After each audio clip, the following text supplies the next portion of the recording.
Welcome back. It is Swing Pass, same old podcast, but with a brand new UFA look. No longer the AUDL anymore. That was for the first decade of this league. We are now on to the new era. Hi, everyone. I am Adam Ruffner, joined as always by Daniel Cohen. We have been away for way too long, but that is because, as you can tell, we have a lot to talk about with a new league rebrand, as well as a bunch of off-season news and information, as well as some brand new show programming. But we will get to that in the back half of this episode. I wanted to start up front talking about all the new Ultimate Frisbee Association news. Daniel, we have four kind of top line items to talk about. Obviously, the biggest one, the name change going from AUDL to UFA. All of the social channels have changed over. It's no longer AUDL TV. It is Watch UFA TV. A lot of aesthetic development. You were behind a lot of this new rebrand and look, the new logo. It looks so much more, I think, pumped up. What have you been doing the past several months with this whole, I think, rebranding of who we are and what we're going to be going forward? It's been such a process. I mean, I think from the first time we heard about this potential rebranding, I don't know, it was maybe at least a year ago that this was floated out there as a possibility. But the fact that it's finally here and done with, and we've got all the website assets switched over, the whole look and feel of the logo, all that, I think what we wanted to do is make it kind of a natural transition into this new era of the league. So we kept a lot of the same colors, and the overall font and look and feel isn't so different, but I do think it's kind of leveled up and refreshed in a needed way. We finally have that coveted 3-letter acronym for our professional league, getting away from the clunky 4 letters of old. So I'm super excited. I like that we have a silhouette now. I think the logo is going to be very versatile in the way that we use it, whether it's the silhouette in the oval, just the letters UFA. We were kind of stuck with just AUDL, that word mark logo. So I like the flexibility that we're going to have. Well, we had the shield. The shield is the OG logo. You barely had a disc. I never really got to work with the shield because I joined the league in 2019. I think we stopped using the shield. We were probably transitioning over that year. So I still have the shield logo files. But yeah, I think this is a natural next step in the evolution of the league, and I'm excited, and I'm sure I'm gonna continue saying AUDL for too long, but we're only human. It'll take some getting used to for sure. I've been doing the Bart Simpson at the beginning of the episode UFA on a chalkboard just over and over again, just medically pumping it into my neurosphere. So hopefully that's working out, but probably not. It takes a lot to uptake into this old dog brain at this point. But to your point, I think, obviously this has been a tremendous amount of legwork behind the scene. I've only done a fraction, I feel of what you've been doing with this whole recultivation of our entire, again, just design, portfolio, aesthetic, whatever you want to call it. But to that point, I think 2 points. The logo, to your point, the silhouette, having an actual figure, I think, to work with is going to be a lot of excitement for us as a design aspect on the back end. Definitely. I don't know how much fans necessarily are going to care about the Flyman logo. What are we even calling it now? I know we should come up with a name for it. We haven't gotten that far. I threw out Flying Dutchman. That's probably a little bit more SpongeBob related or Deep Sea related for an Ultimate Frisbee League, but something like that. If you want to submit, tag us on Twitter or something, leave a comment in the YouTube replies or something. Come up with your own logo nickname. I agree with you. I think having that distilled silhouette, just a little bit more of an image to associate with our league is going to be so much more helpful as opposed to just a shield. And along those same lines, Ultimate Disc. Look, I think a lot of people are vaguely familiar with the auspicious starts of the AUDL way back in 2012, kind of derived from online forum messaging areas. So the whole concept of naming a league Ultimate Disc, when what we actually are is Ultimate Frisbee, has always been a little bit mind-numbing. And I think just getting away from having to tell people, it's the American Ultimate Disc League and having everyone now associate that, I think rightfully, with disc golf, you know, getting more into, no, we don't play with the baskets. No, it's not a football field. It's got end zone. I just feel like UFA is going to bring so much more synonymousness with that kind of imagery as opposed to whatever the hell Ultimate Disc actually is. I'm still kind of trying to bake on exactly what that is. I mean, I think people have made references to the fact of, oh, well, it's on a larger field than the amateur division, so that's why it's Ultimate Disc. But, you know, that's neither here nor there. But UFA stuff has been, I think, a really good move forward. And while it's been kind of a headache to go through some of the, you know, crossing T's and dotting I's in the background here, a lot of that. I think the overall effort is very much worth it. And obviously we want to do it sooner than later, because the further we move into the future, the harder these tasks would become inherently. So it's good to have a new look. It's good to have a new feel. It's good to feel a little bit rejuvenated, because as we've been talking behind the scenes, there's not a whole lot going on right now on the off-season hot stove, man. There is nothing, especially compared to last year. We had the Pavlianas to LA, DC reloading, going to charge after New York, Atlanta bringing up all of these Florida players and stars into their system, looking healthier. Austin bringing in some talent. Obviously, Duncan Fitzgerald finishing as the runner-up in the most improved category, coming over from DC. We never did a hypothetical, which is one thing I would love to do at some point, which is like, what if Duncan Fitzgerald, as we now know him on the Souls, stayed with DC? Would they have flipped him over to offense? Would they have utilized his firecracker playmaking potential? DC's too loaded. It would just be another, it's like another one of the same type, not that he's the same type of player exactly, but they just have all these guys that can slot in offense, defense. It would just be another piece for them.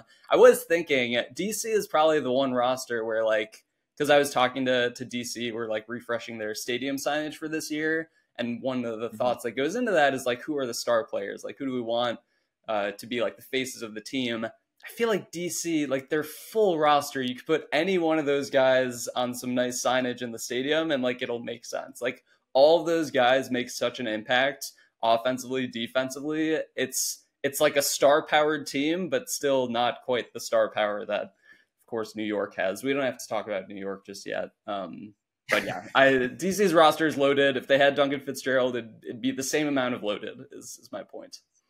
But imagine the flying tomato images you'd have on like some nice placards or something. That'd be good. That'd be a good illustration. Somebody still with hair. I like seeing it out there. I like seeing. By the way, are you like? Is this you now? Like, are you officially locked into long hair like forever at this point? Or are you ever gonna cut it?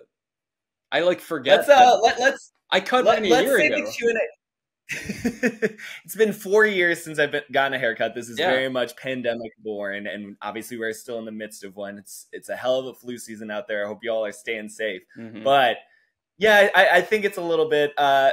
Let's get to it in the Q&A at the back half of this. How about we can open it up? We've still got a whole bunch to get to. I pulled you into the weeds asking a Duncan Fitzgerald hypothetical because seriously, we've got no hot stove stuff to get to. But we should get to just a few more rebrand topics, and then I think the biggest news of this episode, and then we can talk about my hair and whatever else you want to, I promise. Right. But moving on from AUDL to UFA, there are also a host of other changes coming to the league in 2024.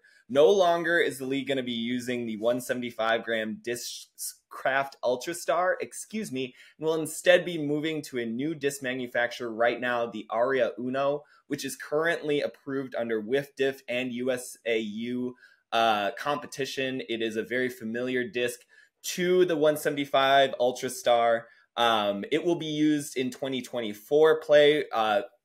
2024 play. Phrasing. And I hope that players, and I've been told that players have had weeks and weeks familiarizing themselves with these discs. You and I have had some experience playing with the Aria Uno. It is very, very similar to the Ultrastar. There's I think, little to expect as far as change going into play in 2024 with a new disc. There is a little bit more flight carry on it. It is harder to, I think, sustain the edges on the Aria Uno as opposed to a 175 Ultrastar. But for all intents and purposes, this is going to be a very, very similar disc.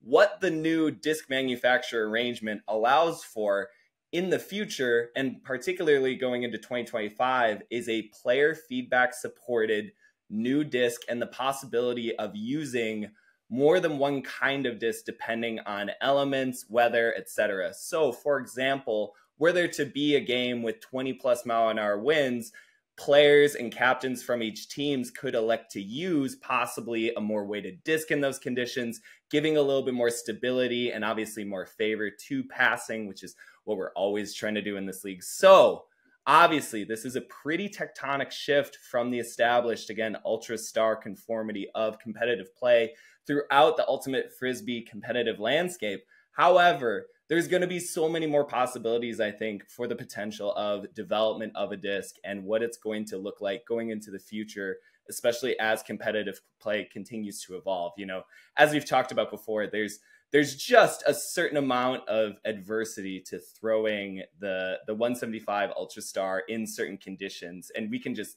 see that in certain days. And so the ability to even experiment with a different kind of ball. I mean, this is something that most other leagues do. I mean, you talk about the NFL, they have different balls for gameplay versus what they kick with. You know, they play with different kinds of inflation depending on the temperature outside. They will literally adjust balls depending on the conditions and the locations of the venue. And so having that kind of, I think, adaptability is going to be really important for our sport going forward as we continue to not only develop here, but also, I think, abroad and internationally, and continue to look at what are the sort of potentials for disc development. Yeah, no, I'm super excited and also excited just to hear what the player feedback is. Like, I can already imagine the first Tuesday toss of week 1, like Evan's going to be asking players like what they thought of the new disc and just, you know, how much of a difference does it make? And then, like you said, the ability to kind of fine tune this over time is a really cool concept, just because, like, you know, we should have a disc that allows for optimized play. And the fact that we've been like kind of glued to this other disc was fine for a while. But again, I feel like this is kind of the natural evolution of a sports league. Like you mentioned, the NFL, you know, messing with the ball types. This is going to be a really interesting development to follow, like for the next several years, I think. I mean, NBA goes back and forth through manufacturing shifts of the ball. I mean, there's been some, you know, controversies and other things. So this is a very natural development in the course of a professional sports league. And I think that a lot of people, as you've kind of seen from almost the lack of, you know, I think controversy online over the past several weeks, despite there being knowledge of a new disc, really speaks to kind of, I think, the ease of transition from 2023 to 2024 as far as this discing gameplay. But wanted to bring that up. That's a more technical side. I know we don't get too much into the technical side. We're talking about design aspect. We should talk about Photoshop files. We could talk about the templates. I could go on and on about Photoshop files. We can get into some nitty gritty stuff. Color profiles. I mean, I'm sure you've got a whole color theory guide that we could go into. But let's get back a little bit more to play, and I think a really fun aspect of the announcement. And this one kind of dovetails off of each other. First up, a brand new showcase series coming to you in 2024, the Super Series. 8 of the most high-profile games, oftentimes featuring brand new matchups, including the first one, which will feature DC going to face off against the league runner-up Salt Lake Shred in Salt Lake. Not quite sure of the exact date that will be, but that is looking like it will be the opening poll for the 2024 season. And what is so cool about all of these Super 8 games is that they will be free broadcast on our YouTube channel. Once again, that will be Watch UFA TV, and you will be able to tune into each and every one of them for free on YouTube, as well as potentially other social media platforms. We're really trying to explore new ways to telecast and get our best games out to you. Obviously, there will still exist the Watch UFA TV platform that will be a pay-per-view service that will host the majority of the games, but the league and us in particular, I think, will work in more and more ways to make sure that this is more and more accessible and that we can keep bringing in people for more and more fun, because these, I think, what has become the Super Series and what was the game of the week have really turned into, I think, can't miss TV. Like a few years ago, I remember when we were assembling game of the week schedules, kind of talking about the matchups we wanted, you would get 5 or 6 that you were really excited about, but it really felt like there was a lot of filler in that template. These past couple of seasons, man, I really feel like there's maybe 2 to 4 broadcasts that might not live up to snuff, and every other one, it really feels like the teams play up to the increased environment.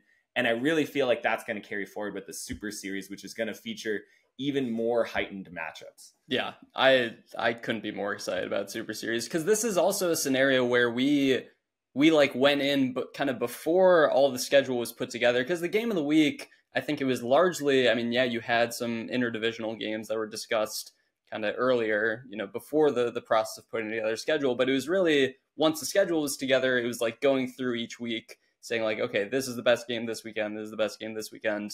Super Series was like, before everything happened, these are the matchups we really want to see this year. So let's build the schedule in a way that allows for these to be our spotlight matchups for the year. And so that, in that way, it's like we're getting the very best games at the best venues, the best teams. I think it's going to be awesome. DC Salt Lake, by the way, like what better way to start the year? It's like the classic question of who is the second best team after New York, of course, and this is going to be such a great battle. The fact that it's in Salt Lake too, it's like potentially a championship weekend preview. It'll like give us a taste of what's to come in August as well. You almost ruined the other aspect of this announcement, which is that 2024 championship weekend will be held in Salt Lake on August 24th and 25th. That is 95% confirmed. The league hasn't officially announced it yet because there is still some venue details to work out, but it does in fact look like Salt Lake will be hosting the championship weekend event, for this coming season, which of course will really, I think, bring a lot of good spotlights to that first matchup with DC. Can Salt Lake continue right where they left off, which was right on the heels of New York? Obviously, they didn't perform as well in that championship game as they had expected to. A slow start, I think, really encumbered their performance. But we saw again and again last year from the 2023 shred that they were a team up to the challenge. They entered the season kind of one rung below their divisional rivals in Colorado. And I really thought they took it to the summit. They took it to LA when they hosted them in the playoffs. And even in the semifinals on the road against a very adverse and defensively minded Minnesota team, Salt Lake performed all the way through that overtime win. And I think being able to see them at the beginning of the season is a little bit more intriguing for me than seeing even the reigning champions. You know, we'll get to it, I think, a little bit later in this episode, but I like New York. I love following New York. This is a historically good team. They're defensively dominant. They're committed. They are disciplined. They have the last 4 MVPs. They've tied a league record with 30 straight wins. You know, there's numerous accolades that we could go through for this team. And yet I'm interested in the field in 2024, man. I want to know who can challenge it. And it starts with Salt Lake as 1A and DC as 1B. And to your point just a few minutes ago, this is one of those matchups where I didn't even think of the possibility of it because of the geographic locations of these teams, because of the interdivisional wonkiness.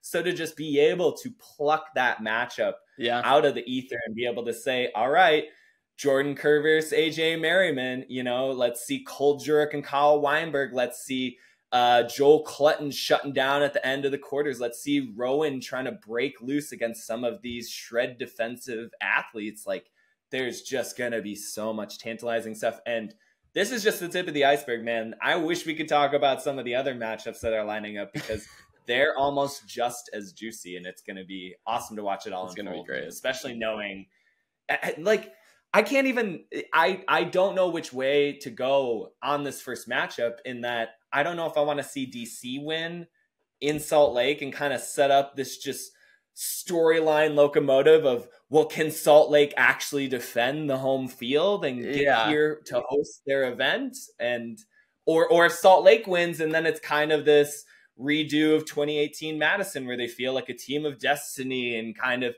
getting all of these other mojo aspects built into their championship run. I don't know, man. It's going to be awesome to watch.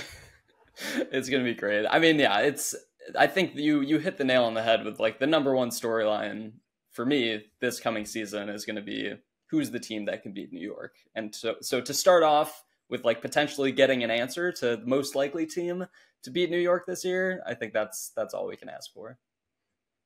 Yeah. Well, and just I think Utah in general is sort of one of those places that's having a little bit of a moment. You know, there's such a youth scene there. There's so much competitiveness throughout their divisions. Obviously, the Salt Lake Shred are in the UFA. I almost said the 4-letter organization there, but I got it. And then you have their sister organization in the Utah Wild in the WUL. They're also really competitive in their formats. You've got BYU, Utah State, all of these developing programs that I think really are looking to assert themselves in the collegiate scenes. You've got a numerous slate of amateur division club teams. Like there's just a bit of a momentum. And I think you see that at a lot of the Shred home games with their just enthusiastic fans. I mean, short of Madison, that feels like the fan base right now. They've got the Shred heads. They've got this just energy to it. I feel like sometimes some of the broadcasts don't quite capture it because we haven't had the field mic technology available to really get the sense.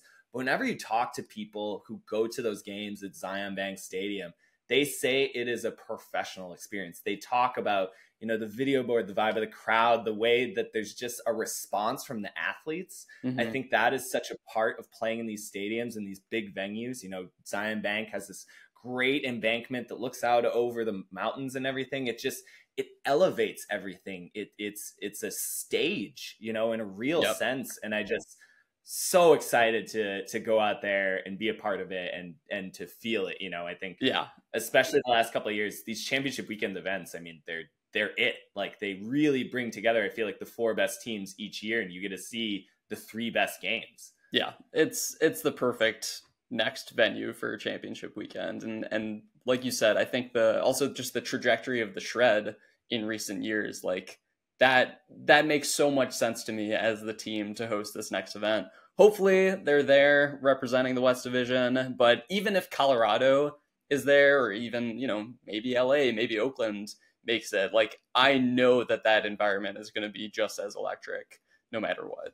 So yeah, very excited. All those West teams love to feed off their home crowds. We saw that very much so with Oakland. That's kind of how they kickstarted. It's like the energy division out there. And I feel like the Salt Lake home crowd is just the perfect way to kind of amplify all that. Yeah. Well, I think, I don't know how to transition. I think you've now finally set me up for the one segue I really don't know how to do, and it's the biggest piece of information on this episode, and I'm gonna try and not get emotional a little bit, but this is Daniel's final episode on Swing Pass. Very amicable departure. He is going to be obviously around in coverage and will probably still get pulled into some more episodes to cover, but he is going to be focusing his time much more on the marketing, design, and other aspects as we move forward into this new era of UFA and rebranding and everything. And I just don't even have the words to thank you, man. It's been such a pleasure hosting this alongside you the past couple of years. I ramble over you all the time. I talk too much. But it's been an absolute pleasure to host you, and I'm really out of words. And I'm gonna miss you, man. And you're good. It's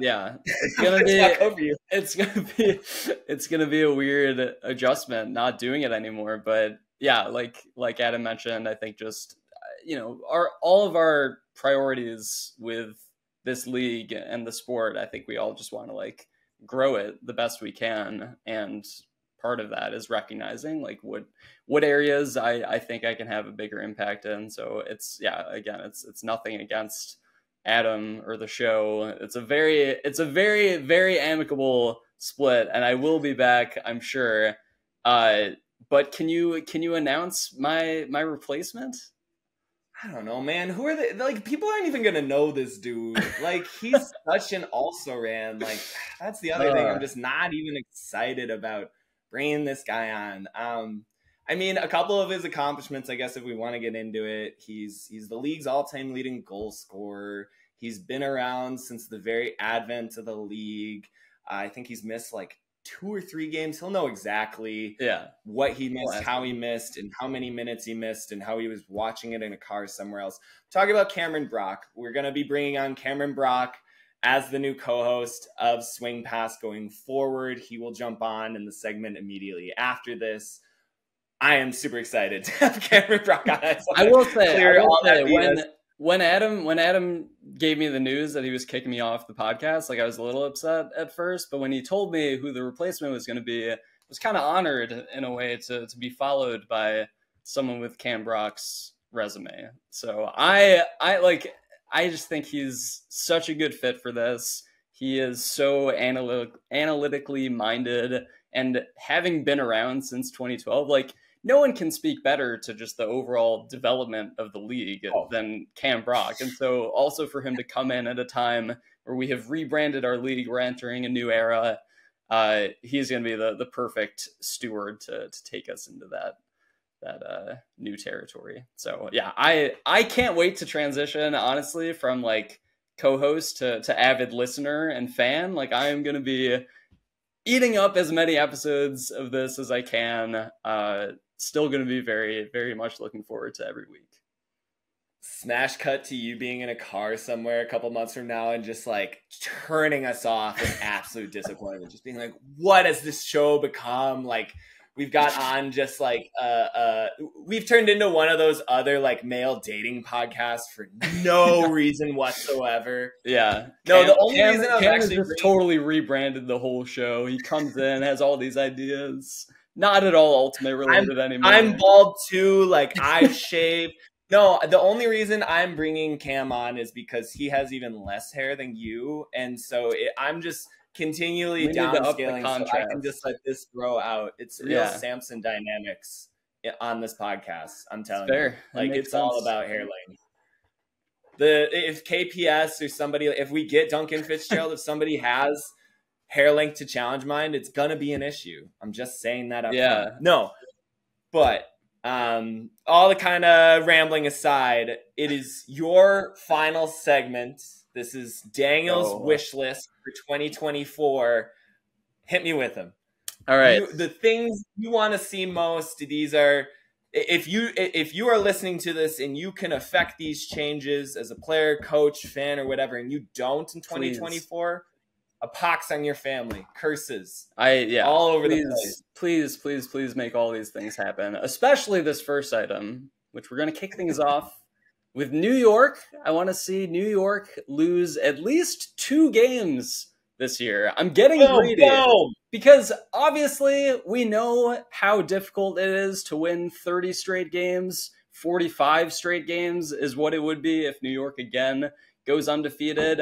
I think it's decently likely that they lose a game given how close these games have been over the past couple of years. But for them to lose 2 games, I think that will finally give me like enough evidence that this team is actually human and that we're not just going to keep seeing New York undefeated seasons for the next 5+ years. So please, DC, Salt Lake, if you guys play them, Colorado, whoever comes across New York this year, Philly, I kind of have faith in Philly that they might get it done. They would be the team to end. They want it. They want that bad. We would never hear the end of it.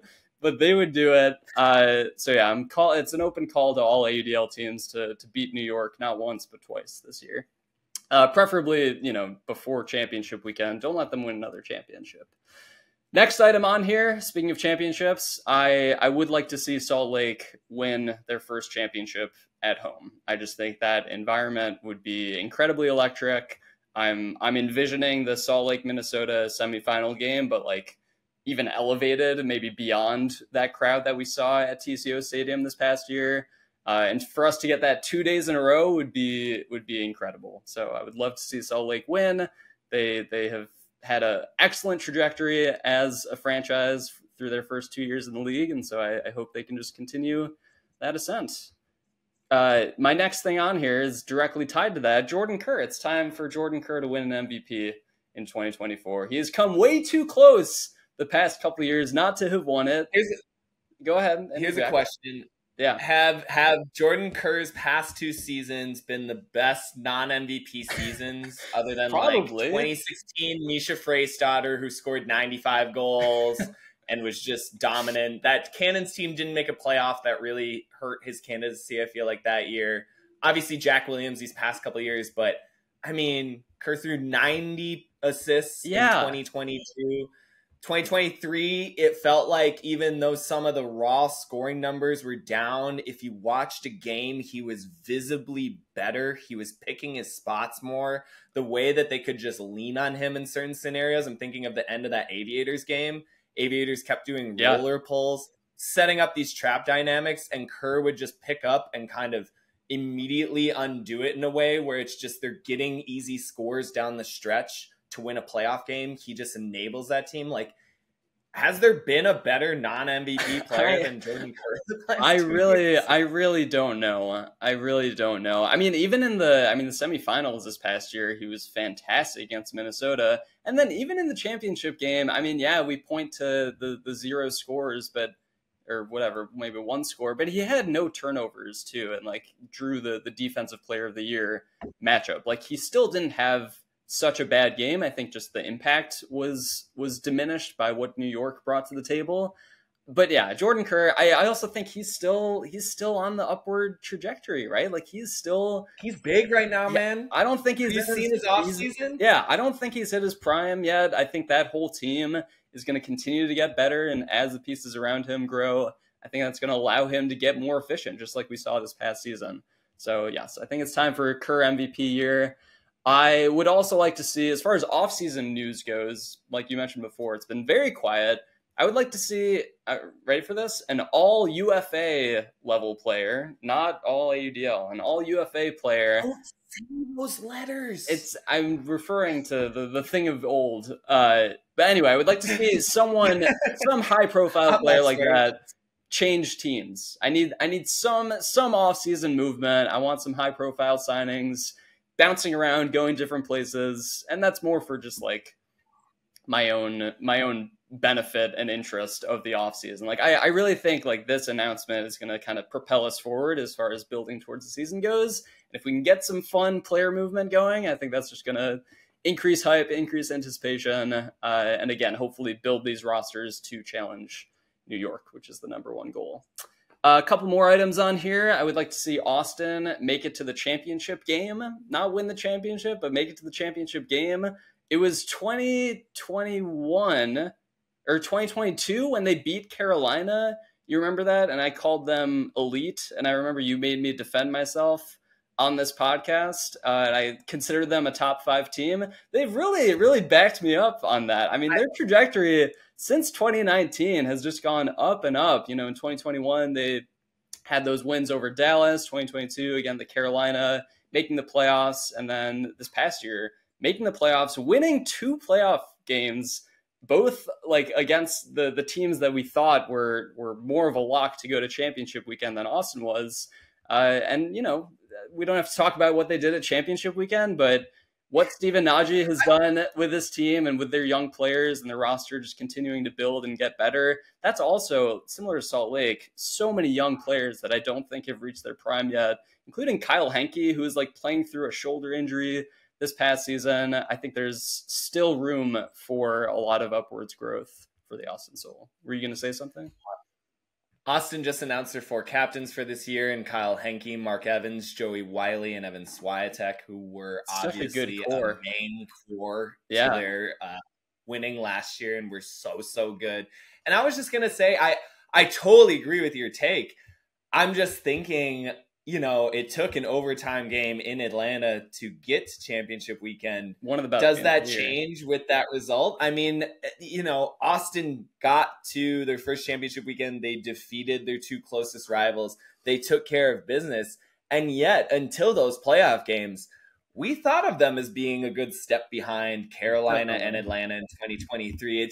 It's so interesting to me how much those perceptions change with back-to-back wins in the playoffs versus they seemingly had not been able to overcome those teams just before those 2 weeks, right? Like they were struggling to get wins against the Flyers and the Hustle. They didn't quite seem to get over that hump except for these kind of crucial victories in, as you say, 2021 and then again in 2022 over Atlanta. You know, Austin getting the win in 2021. Oh, man. They got those.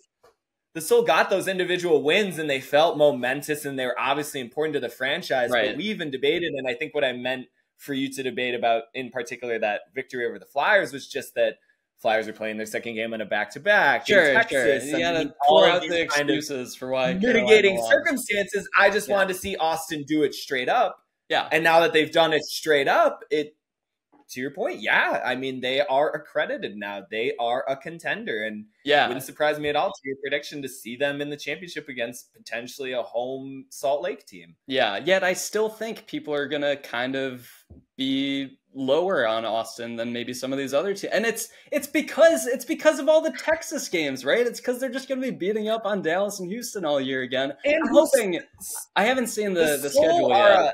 But I want to see some interdivisional games for Austin. I'm really hoping that they can get some other action besides their Texas counterparts.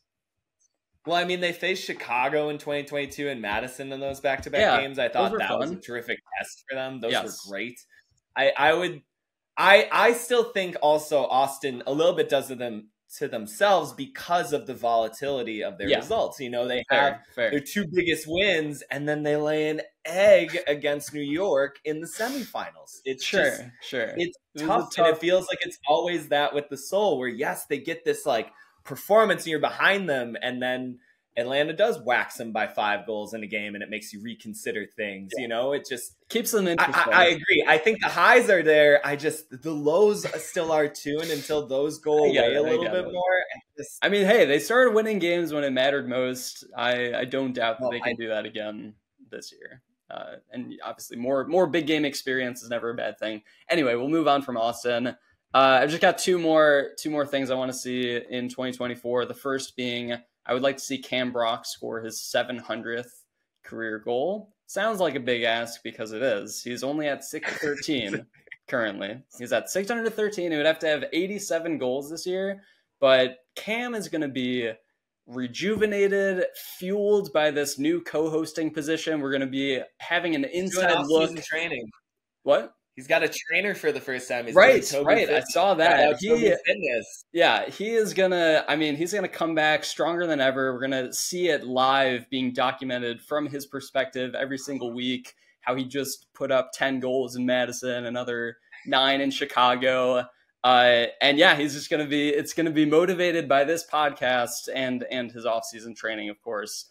But Cam Brock get to number 700. It's kind of it's potentially your last. I won't say last milestone, but yeah, it's a good next milestone to aim for. And then my final thing I would like to see happen in 2024 is for Swing Pass to average 2,000 or more listeners plus viewers on every episode. I think we're pretty close. I think we're maybe around 1,500 currently between YouTube, Spotify, Apple Podcasts, whatever. But if you're an AUDL fan, if you have friends that are AUDL fans, players, what kind of fan, Daniel? What kind of fan do they need to be? I feel like we were getting so close to the end of this, end of me being on this, and then I let out like 10 AUDLs all in a row. Oh boy! Anyway. You're one of those triathletes, like they're within visibility of the finish line, and it's like the Gatorade commercial. You're just like falling over, totally dehydrated, like there's nothing else in the tank. You just have that tension. That's what happens when you give me a monologue for the first time ever, and I just totally botch it at the end. Anyway, UFA fans, Ultimate fans everywhere, tell your friends about this podcast. Adam and Cam are going to do an amazing job this year, and I'm going to join you all as listeners. And we'll have you on a segment. We'll figure something out. We need to get some from time to time. Some kind of hot take. You know, I'm sure I can get Cam riled up. We'll just kind of set you two on each other, and I'll just sit back and let the dust settle or something. Yeah, maybe my takes are bound to get hotter if I only make like occasional guest spots. Like I'll feel the need to be more impactful with my time. Come on here and dessert a Detroit playoff run. Something absolutely astronomically. I'm done making Detroit predictions. I think I only tried that one year in 2022. I thought they'd win a game, maybe, but we all go down that path at some point. We all look at the darkness long enough where we think it looks back at us, and we say, "Hey, you know what? This is the year."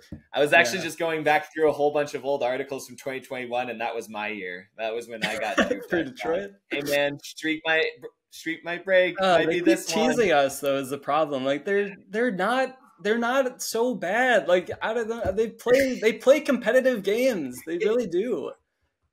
They've done it to themselves, and this just happened in the NBA with also a Detroit franchise where the Pistons set an all-time losing record. And what happens after a certain point is that, yes, you then start getting the opponent's best game because they don't want to be Right. the one to break the streak anymore. It's not necessarily fair in a real way because, yeah, you're now suddenly getting like the playoff effort of a team that might otherwise take it as an off game. But again, no one to blame but yourself. The fact what you just said kind of loans itself to when teams play like New York and Detroit, they kind of bring the same intensity, which is just a silly thought. But I don't think you're that far off.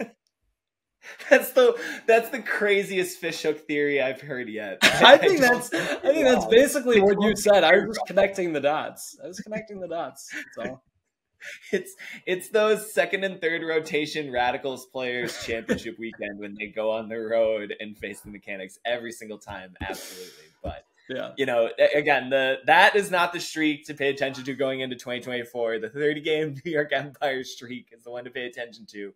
But we will be getting to that. Before you wrap, I think New York just needs one win to set the all-time record for winning streak, right? Which is held by, is it Toronto? Toronto. Okay. They are currently tied with the 2013-14 Toronto Rush on 30-game win streak. If New York wins week 1, they will claim the new all-time record. And then after that point, I would like to see them go 1-11. That'd be great. But we'll talk about that more with Cam Brock in his introduction in just a second. Daniel, thank you so much. Thank you. Could not be said for your contributions. And again, it won't be the last time you're seeing him here on Swing Pass. We'll be taking a quick break. See you in just a moment.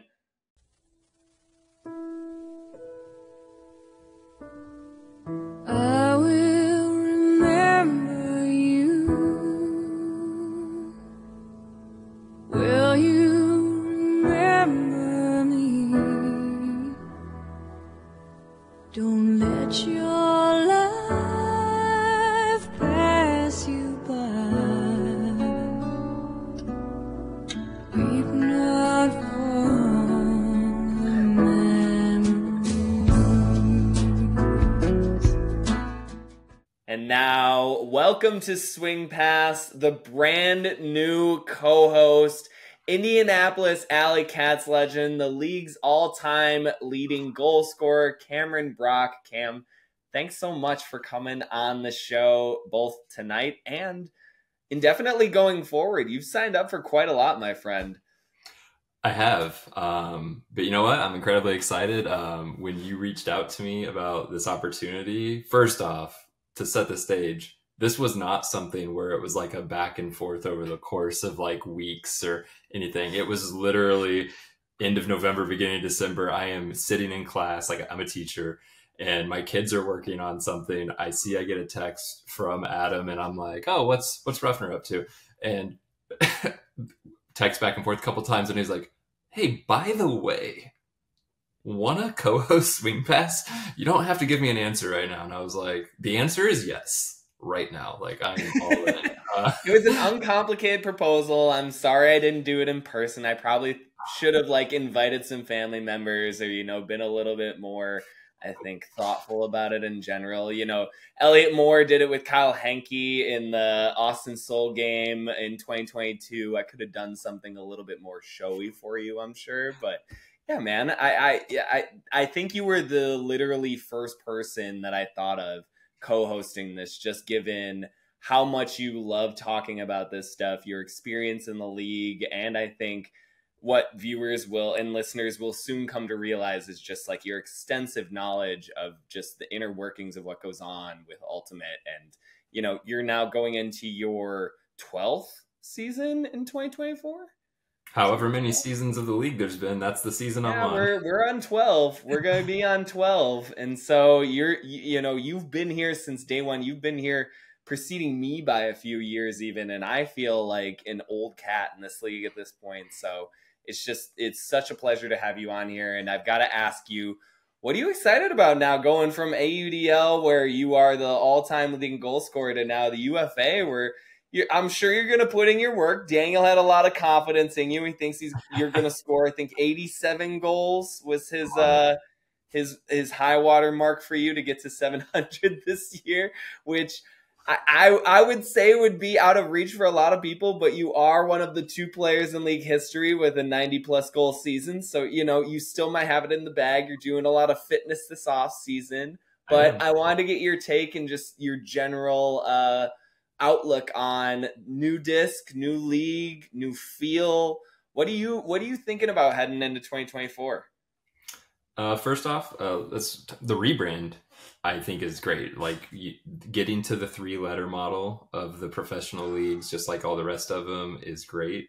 Kind of sad we didn't go with the NFL, the National Frisbee League, and try to see if we could take that one away. Maybe get some accidental. Let's crack into that SEO. Like, let's just go straight for the top dog. Get the accidental reroutes to our site. Like, people think they're looking up football and all of a sudden they see flat ball instead. The branding I'm on board with. Ultimate Frisbee is way more recognizable as a name than Ultimate Disc. I feel like I'm going to be explaining myself a lot less to people when they ask about the league, and they're going to make that connection much easier. So I think the rebrand, probably overdue, but better late than never. To switch to the 3-letter model and make it a more recognizable name. As far as the disc goes, I've got no problem changing discs. I think anyone who spends time complaining about a disc change, especially one that, from everything I know about it, is almost no, there's very little difference in 98% of the throws you're going to try. There are going to be those throws that, I've heard that it won't quite hold that like hard OI shape as much necessarily, or that it might, but it functions a little bit better in adverse weather, which is like playing in the Midwest, where early season games, you could, like, I've played games in snow, I've played games in sleet, I played games in hail. It's almost always windy in all of our venues that we go to. Occasionally we get a calm wind somewhere, but very rarely do we have an outdoor game that's not pretty windy in the Midwest. And that makes it a better playing experience and a better fan experience. Like, that we're taking some of the elements out of it. Nobody likes to go watch a game like what we saw with New York and Boston this past year, where it was just a torrential downpour and you're just seeing sloppy ultimate. It looks like it looks like anyone could have been out there throwing the disc, because the elements just take over, and nobody wants that. Yeah. No, I hear all your points. I got to add just a dash of salt to it, because I know for all your accomplishments in this league, I don't know if throwing it has always been at the top of that list. I know you've been getting better. Like, I watched the film. Like, you're definitely upping that metric. But, Keegan North, he made that incredible layout this past year, but that was on one of your throws. That was on a crossfield tester. Haven't really seen you throw in a midfield outlet huck like Tried that. Tried to throw it a little too quick. Got a little excited. Didn't quite do much. Transition Ultimate's fun, man. Transition Ultimate is fun. But I digress. I'm glad to hear that the early experiences with the disc have been good. I think the general sentiment is similar. There's always going to be an adjustment. And as we talked in the first half of this podcast with Daniel, this is a very common trend throughout most professional leagues, is some sort of, I think, internal development of what you're doing with the game ball, the game disc in this case. So I'm just for kind of, I think, a little bit more experimentation at the edges. Obviously, we don't want to completely reinvent the quote unquote wheel here, but at the same time, I think it's good to push a little bit in new directions. But, Super Series, we can't quite say it yet, but I know you guys in Indianapolis are going to be involved in that a little bit. You guys have a big interdivisional game coming up in 2024. We'll, I'm sure, get to that at a later episode when we can really talk about the full Super Series schedule. There's going to be a ton to talk about with the UFA going forward for the next several weeks. And obviously, as we approach the opening poll of the 2024 season at the end of April, that particular date is also still up in the air. And obviously the road to Salt Lake in August on 24th and 25th is at the end of the road.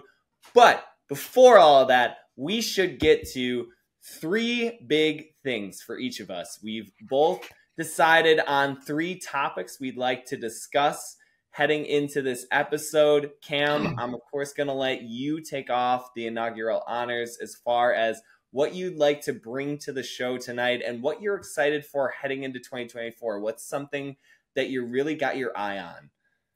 Yeah, I have my eyes. First off, I'm going to go with guys I'd like to see get more O reps this year. So I picked one player in each division. Although I will say in the East Division, it was a little more challenging. I might cheat a little bit there, but just on this show, we got no judges. Just guys that I'm not trying to reinvent anyone's offense, but guys that I think deserve a look, or if they're already getting a look, maybe a little harder look on the offensive side of the disc. And I'm going to start with a guy actually that played a decent amount of offense last year and looked to be really an offensive force, especially early in the season, and then kind of got less playing time there as the season on. That's Will Selfridge out at Salt Lake. Man, that kid is so impressive. Not only, it's not just the scoring, it's the fact that he's 20 years old, and in his 2 seasons, his average completion percentage right now is 96% for a 20-year-old cutter. I mean, that alone is super impressive to me. But the fact that he was so integral to so much of what they were doing in the early part of the season and looked so comfortable out there, and you can tell he just has this game sense, this field sense, where he understands where to go and when to go there. And I always talk about, when I'm watching people play, for me, it's not about speed and athleticism on offense. For me, it's about timing. Because there are lots of guys who are fast, and there are lots of guys who can jump high and can be quick, but none of that really matters if you are mistiming things. You're cutting other people off, you're going too early, and you're too far away for your thrower, all these things. And he just seems to get it at such an early age. And that's just something that sometimes I feel like you can't teach. It's just like this innate ability that people have. And he's starting out at such a high point that I can't even begin to fathom where he's going to be when he actually hits like his athletic prime too, like around his mid to late 20s. So he played, about half his points almost, or 40% of his points on offense this year. But I think he might need to be a guy who's, consistently out there on the O-line and just continuing to develop and continuing to be a problem for defenses. Yeah, I mean, I can't agree with you more as far as Selfridge goes. I've been on the Selfridge bandwagon since last year, or I should say now 2 years ago in 2022 when he was a rookie. And one of the things that's really quick to forget about him is that he only got to play 4 or 5 games in his rookie season due to having a massive knee injury in high school nationals of that year that derailed his season, kind of threw off a lot of the mojo that Salt Lake had been working with him and Joe Merrill in the offense, really testing the speed limits and the outside rails and engaging Jordan Kerr, of course, on the left side of the field using his throwing acumen. But Selfridge, man, to your point, he's got this kind of naturalness to when he steps on the field. There's a swagger to him too, which I think is so important for the Salt Lake team that does so much within system well, that does so much to maximize this efficiency, that I think at times it could take a little bit more to maybe make the big play, maybe have an emphatic statement. I thought that was something that they lacked both in the semifinal win against Minnesota and then especially against New York in the championship. They had that one double layout, kind of bookends with Tony Munga and Ben Hoffman, and maybe a couple hucks here or there, but they really kind of lacked a galvanizing highlight play. And a guy like Selfridge for them, I just feel like he does that sort of thing on the regular, whether it's actually making a statement sky or layout, or even just his bus driver celebration where he's just kind of throwing it around in people's faces. He adds such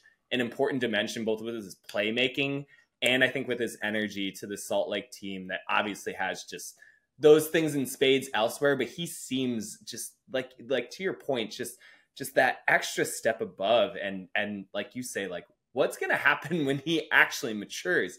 He's less than 20 games into his pro career, and it feels like he's just got that look.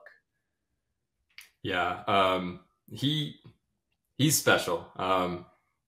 Guys that young aren't supposed to be that efficient on offense, especially against other like great players. So he's like the number one guy. Like, I know he got some over-ups last year, but like, keep that kid on the field. Like, I just feel like also with some other guys when they're older, you kind of know they're like closer to their ceiling.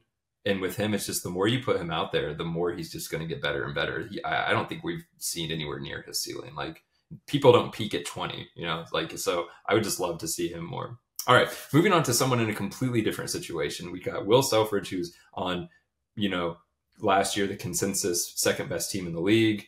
And moving to actually Dallas, who kind of in the opposite situation.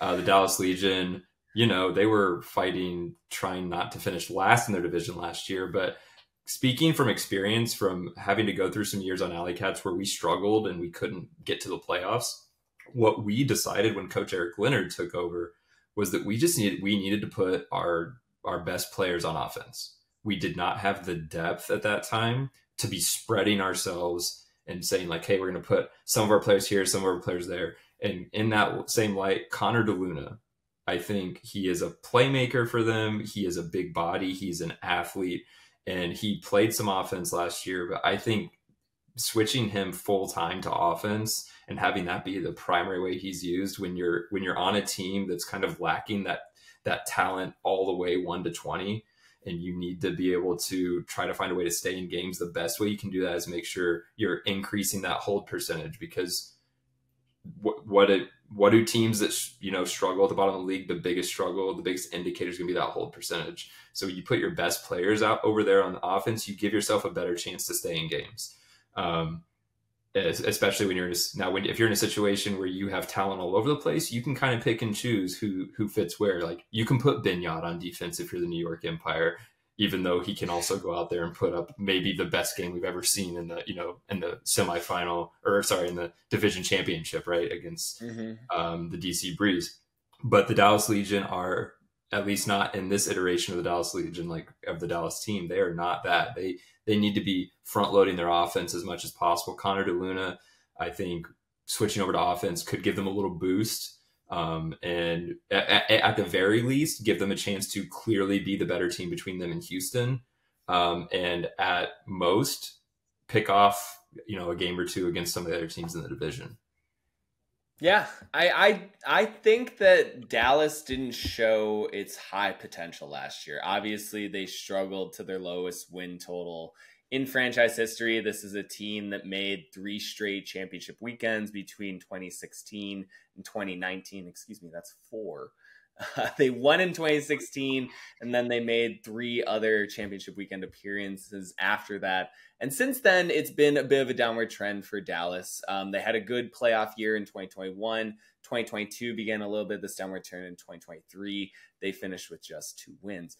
But to your point, I think DeLuna, being that kind of all-star presence, he had that terrific kind of start to the 2022 showcase game where he was showing out that offensive talent that you were talking about, that ability to go downfield and just sort of make plays. I know that's such a blasé way to present it, but it really makes a difference, to your point, on some of these teams just looking for a foothold in some of these games. I think what Dallas struggled with last year wasn't necessarily maybe the talent so much as the ability to stymie off going against an opponent who would go on a 5-1, 6-1 run and just sort of blow things wide open. I think, to your point, pairing DeLuna with an Alex Wilson-Holiday, who was like a most improved player last year, finished with over 3,000 yards, I think close to 40 goals. I'd have to go look up the specifics, but he looked like a true offensive talent. You pair DeLuna with someone like that, it just starts to be able to spread defenses out, I think, a little bit more in a way that Dallas desperately needs on offense. Do you know how much easier my life got cutting when Rick Gross transitioned to offense?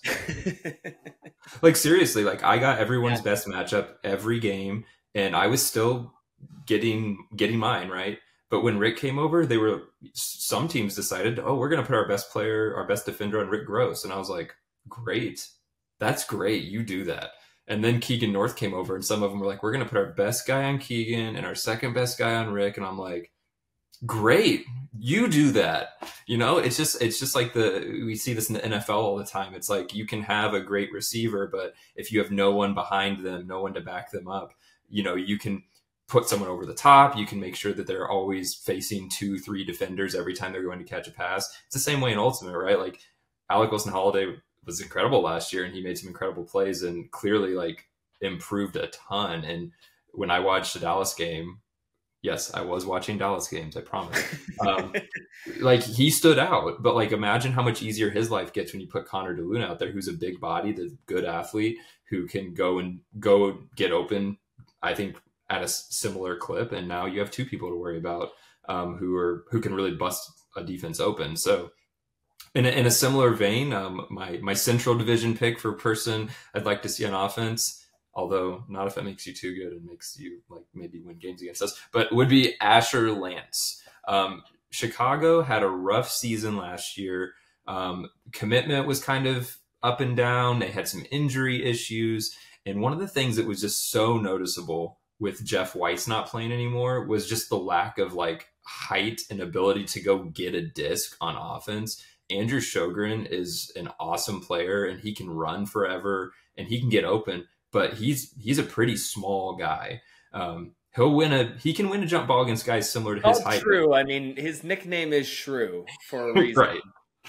So I just think he's a guy. Also, he was a little like in his rookie season, he developed into a great D-line player for them and had an amazing block in the semifinal game against Colorado right on the goal line. And I mean, that was like, but that's the kind of athleticism he's working with. He's a big body. He's what, 6'3", 6'4" at least, got great speed. And this past season, he made an 8 percentage point jump in completion percentage, which shows to me that he's getting more comfortable with the disc in his hands.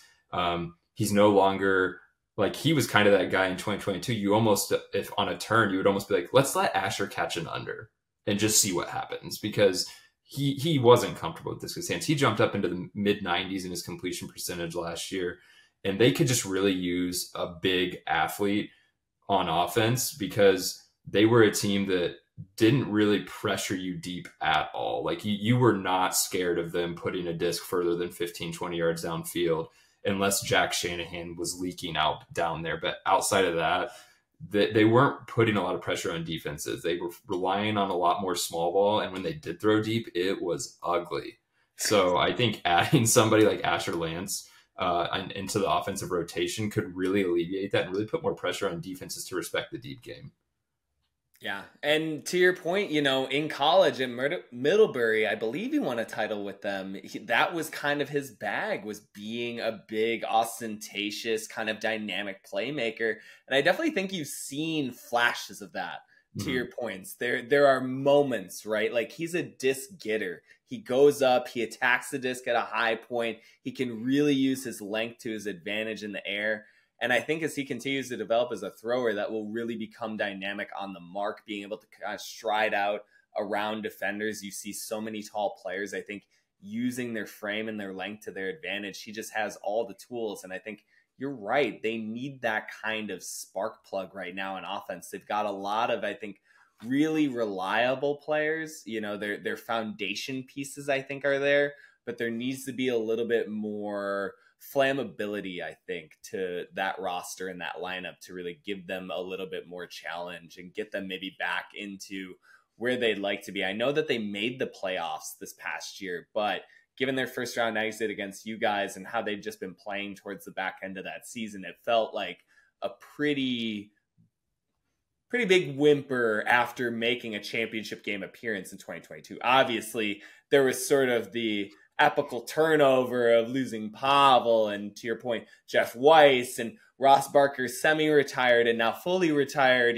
Shout out to Ross Barker. I'm sure we'll do a more I think, worthy announcement of all of the kind of changeover that's happened in a future episode. But right now, just a quick shout out. Ross Barker retired for Chicago.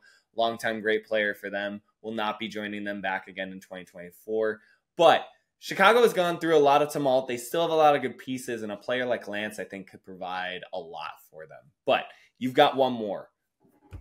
This was hard. In the East Division, I looked at DC's roster, and I was just like, you could put 15 guys on offense on this roster. DC's like, here's the topic I want to get to with you at a later time is DC too versatile? Do they have, and that was where I was going to get to, too many players who lack a specialty because you can just interchange so many pieces?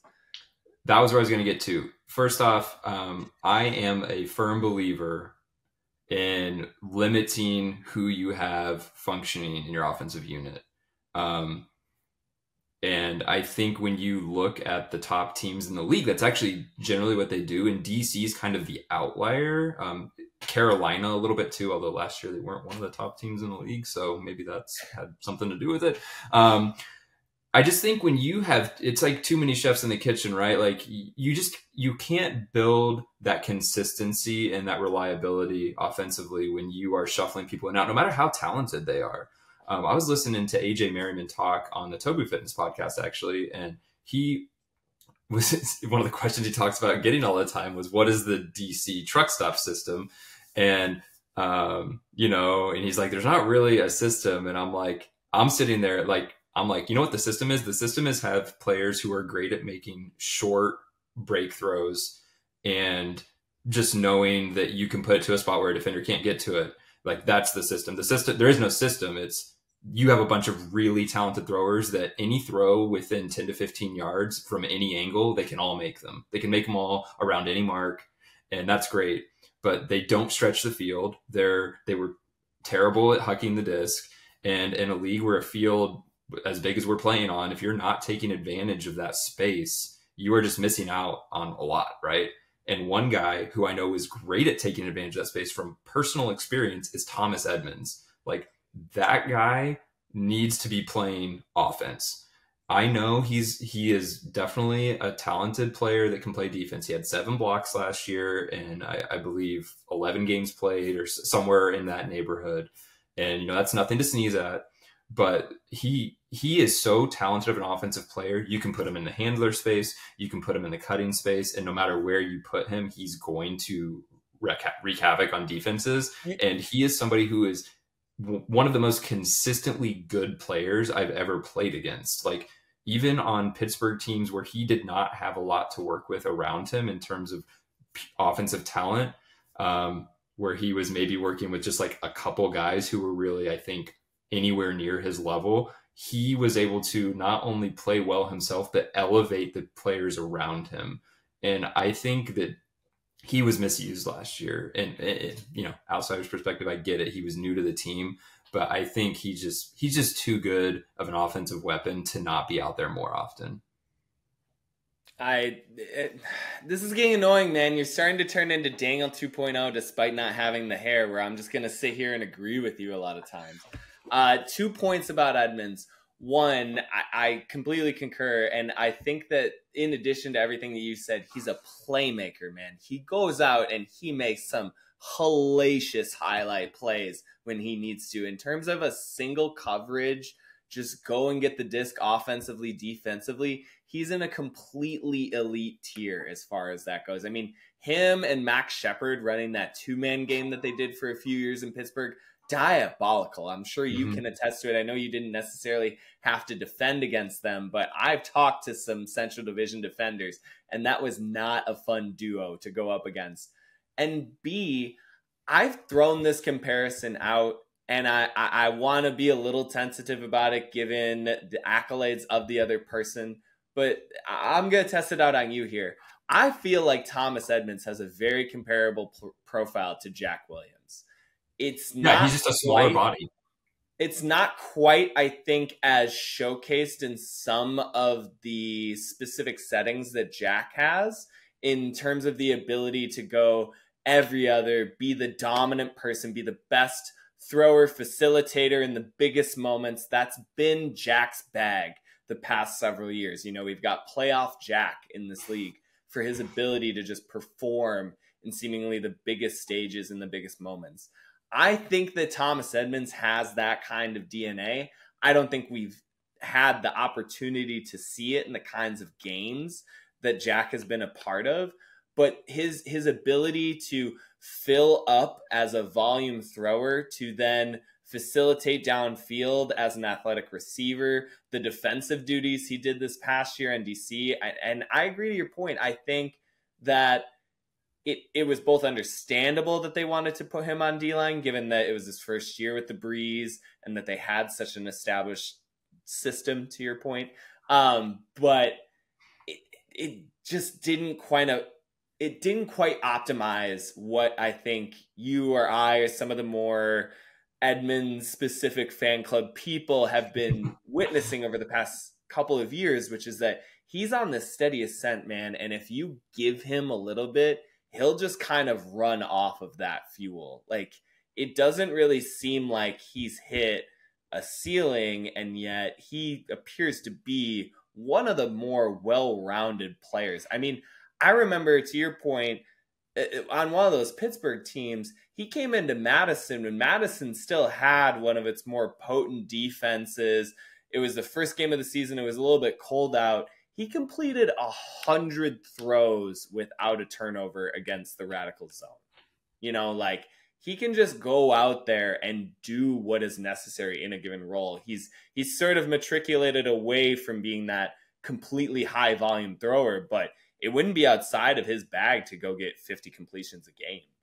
It wouldn't be outside of his bag to go get 6 scores a game. He did that in his, I think, debut with the Breeze last year when they were playing in both ways. I think he scored 5 or 6 times and they defeated the Flyers on the road. You know, like, he can fill up that role. So that's my long-winded agreement with you. You know what? We took up a lot of time on my first point, so why don't we go ahead and go to one of your points now? We could also trim these down to maybe like 2 points a piece or something. Sure. I just, like, my biggest question, other than how far will New York's 30-game winning streak continue? Will they get this first win and just set the new record? Will it continue into a 3rd straight perfect season? My biggest question is, will the divisional parity also continue? Because outside of the East, it's been chaos in the Central, West, and South. I mean, in each of those divisions, there's been 3 different champions in the past 4 seasons. Each of those divisions has just one team that has made it twice in the past 4 seasons, which means that there's just complete tumult. And I just think that that's going to continue into this year. I think that there is the chance that all of the teams that made it from their respective divisions last year will repeat. You know, Salt Lake has a fantastic carrot on the end of their stick and the ability to host championship weekend this year. I think that they have a great shot. But as you and I have talked about offline, Colorado feels like a sleeping giant. They started off 5-0 last year. They finished the season 3-5. They kind of backpedaled out. They lost an opening round playoff game to LA at home. They had a lot of roster inconsistency, but man, there is just so much talent with the Summit. They're still so young. They're a team that feels like they're just bound to improve through the simple progression of time. And given that half their roster is still progressing into their mid-20s, that feels, and just, I think the general like melee-ness of the West, it just feels like with Salt Lake being on top, there's a giant target on their back. So who knows what goes on there. The South, as you and I kind of intimated, might have 3 championship contenders in it with Austin, Atlanta, and Carolina. Carolina won 2021 championship. They qualified for 2 straight years at championship weekend in 2021 and 2022. And then Austin this last year went white hot in the playoffs, knocked out both Carolina and Atlanta on the road. Or excuse me, they won at home to begin the playoffs in 2023, knocked off Atlanta in the South Division Championship game, and then made their first franchise appearance. So the South is completely up in the air. Austin is returning their captainship in 2024. We talked about in the first half of this podcast, but the cores of Carolina and Atlanta are still foreseeably very intact going into 2024. It's going to be a dogfight down there. And then the Central, you know better than I do, that division has just been completely up in the air since Madison sort of ceded their reign following their title in 2018. You guys qualified for championship weekend in 2019. Chicago qualified in 2021 and 2022. Minnesota qualified this last year. I have no idea which one of you three, or possibly Pittsburgh or Madison getting back into it, will qualify in this coming season. It's just, it's pandemonium out there. And I have no sense, especially with there not being much off-season movement, as to what's going to happen in this coming season. It's really going to come down to who's going to have the best rookie crop, who can stay healthy, who are these maybe, dynamic players that they can find new roles for, sort of galvanized as a new effort. It's just, I don't know. There's New York as the constant, and I think they take our eyes, admittedly, so much away from everything else given their successes, but everywhere else there's just chaos. Again, there's no sense of what is supposed to happen elsewhere in this league right now. Yeah, I think you kind of hit it on the head to start, though. I think the most intriguing one for me would be Colorado.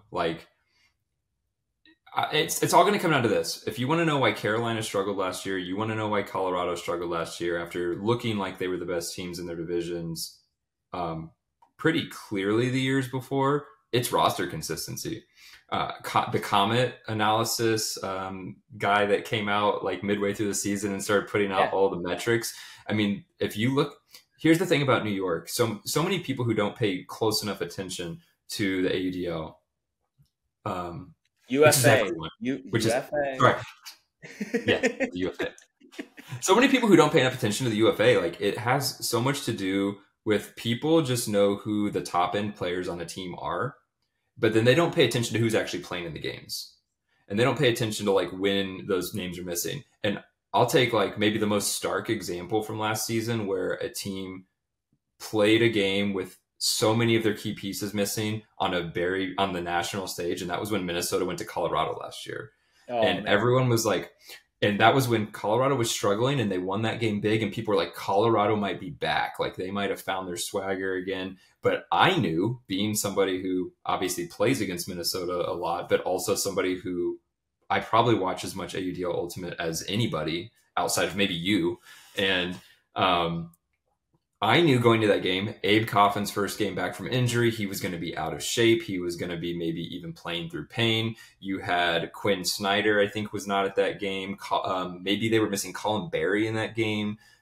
They were missing 4 or 5 of their top 15 players and had Abe Coffin fresh off of injury playing at altitude.